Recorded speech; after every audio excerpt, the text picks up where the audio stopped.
എന്റെ ചെറുപ്പത്തിൽ എന്റെ ഗ്രാമത്തിൽ അവിടെ വികാരിമാരായി വരുന്നവരൊക്കെ എനിക്ക് ഓർമ്മയുണ്ട്. എല്ലാവരുടെ പേര് ഞാൻ പറഞ്ഞു.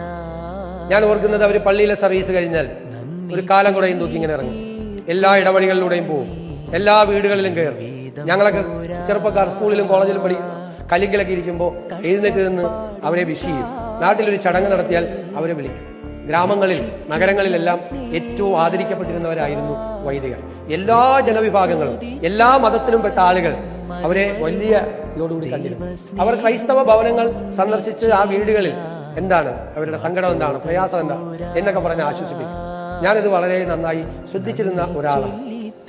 അവർ കൊടുത്തിരുന്ന ഒരു ആത്മവിശ്വാസവും ധൈര്യവും എന്ന് പറയുന്നത് അന്നത്തെ കാലത്ത് ഇതിനേക്കാൾ ദാരിദ്ര്യവും പട്ടിണിയും ബുദ്ധിമുട്ടും പ്രയാസങ്ങളും രോഗങ്ങളും ഒക്കെ നിറഞ്ഞ ഒരു കാലത്ത് ആശ്വാസത്തിന്റെ വചനവുമായി ഒരു കാലം കൂടെയും തൂക്കി ഒരു വൈദികന്റെ വീടിന്റെ പടി കടന്നുള്ള ഒരു വരവ് എന്ന് പറയുന്നത് ആ കുടുംബത്തിന് ഒരുപാട് ആശ്വാസം ഉണ്ടാവുകയാണ്.